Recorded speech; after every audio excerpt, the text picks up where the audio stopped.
தெரியுமா? சரி, ஹாய். ஒரு ஆட்டிசம் அசஸ்மெண்ட் ஸ்டோரி பார்ப்போமா? முன்னாடியே வார்னிங் கொடுத்துடுறேன். நீங்க வந்து ரொம்ப வீக் ஹார்ட்டட், உங்களால நிறைய விஷயங்கள்ல டக்குன்னு ஏத்துக்க முடியாது அப்படின்னா இந்த வீடியோவை ஸ்கிப் பண்ணிடுங்க. பட் இல்ல எனக்கு என்னன்னு தெரிஞ்சுக்கணும் அப்படின்னு நினைச்சீங்கன்னா ப்ளீஸ் டூ கண்டினியூ வாட்சிங். இந்த அசஸ்மெண்ட் ஸ்டோரி நம்ம கிளினிக்ல நடந்து ஒரு 2 வீக்ஸ் இருக்கும், அவ்வளவுதான். அசஸ்மெண்ட்க்கு வந்தது ஒரு 8 வயசு ஒரு பொண்ணு. ஆனா அசஸ்மெண்ட் அவளுக்காக கிடையாது, அவளோட தம்பிக்காக. யூஸ்வலாவே நம்ம கிளினிக்ல அசஸ்மெண்ட் வந்து ஒரு 10:30 அந்த டைம்ல தான் மார்னிங்ல நடக்கும். ஸோ நான் அவகிட்ட கேட்டேன், நீ ஸ்கூலுக்கு போலியா, ஸ்கூலுக்கு போகாம லீவ் போட்டு வந்துட்டியா அப்படின்ற மாதிரி கேட்டப்பதான் புரிஞ்சுது அவங்க வீட்டுல பேசக்கூடிய ஒரே ஒரு ஆள் அந்த குழந்தை மட்டும்தான். வீட்டுல 4 பேர் தான் இருக்காங்க, அப்பா, அம்மா, இந்த பொண்ணு, ஒரு தம்பி. அசஸ்மெண்ட்க்கு வந்தது தம்பிக்காக. அவங்க அப்பாக்கும் காது கேட்காது, பேச முடியாது. அம்மாக்கும் காது கேட்காது, பேச முடியாது. தம்பிக்கு சிவியர் ஆட்டிசம். பட் அவனுக்கு காது கேட்குது, அவன் பேசவும் ட்ரை பண்றான்.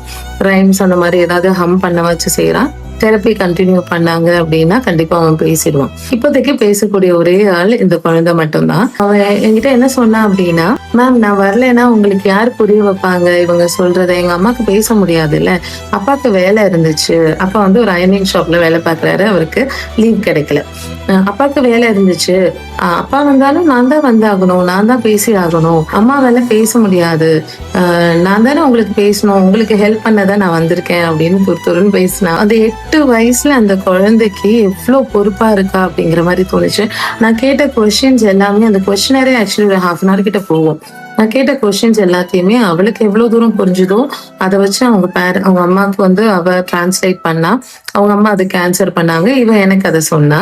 ப்ராப்பரான ஒரு சைன் லாங்குவேஜ் கூட அவங்க அம்மாவுக்கு தெரியல. அவங்க பேசுறது வந்து ஒரு நார்மலா, அவங்க எப்படி ப்ராப்பர் சைன் லாங்குவேஜ் இல்லாம நார்மலா அவங்களுக்கு தெரிஞ்ச மாதிரி அவங்க சொல்றாங்க, அவ்வளவுதான். அது அந்த பொண்ணுக்கு மட்டும்தான் புரியுது. அதுக்கப்புறம் எனக்கு சொல்ல வேண்டியதெல்லாம் அந்த பொண்ணுகிட்ட சொல்லி, அந்த பொண்ணு அவங்க அம்மாவுக்கு எக்ஸ்பிளைன் பண்ணி, சில விஷயம்லாம் அந்த பொண்ணுக்கு எப்படி இருக்கும்னு கூட தெரியல. ஃபார் எக்ஸாம்பிள், நான் டயட்ரி கண்ட்ரோல்ல அந்த குழந்தைக்கு வந்து குளூட்டன் ஃபுட் கொடுக்க கூடாது அப்படின்னு நான் எக்ஸ்பிளைன் பண்ணும்போது அவளுக்கு அது எப்படி இருக்கும்னு தெரியல. அதை வந்து அவங்க அம்மாக்கு எக்ஸ்பிளைன் பண்ண, அதுக்கப்புறம் நாங்க போட்டோஸ் காமிச்சு, பிக்சர்ஸ் காமிச்சு, அந்த மாதிரி எல்லாம் தான் எக்ஸ்பிளைன் பண்ணுவோம். கொஞ்சம் டஃபா தான் இருந்தது. பட் கிளினிக்ல இருந்த ஸ்டாஃப்ஸும் சரி, அந்த நேரம் இருந்த பேரண்ட்ஸும் சரி, எல்லாருக்கும் அந்நேரம் புரிஞ்ச ஒரு விஷயம் என்ன தெரியுமா? இனிமே எந்த ஒரு விஷயத்துக்கும் குறை சொல்லக்கூடாது, கம்ப்ளைண்ட் ரைஸ் பண்ணக்கூடாது, எனக்கு இது இல்லை, எனக்கு அது இல்லைன்னு சொல்லக்கூடாதுன்றது எங்க எல்லாருக்குமே புரிஞ்சுது. ரொம்ப நாள் கழிச்சு யாரோ பலார்னு அரைஞ்சு, உனக்கு எல்லாமே இருக்குடி, இதுக்கு மீறி என்ன நீங்க தேடிட்டு இருக்க அப்படின்ற மாதிரி உணர்த்த வச்சு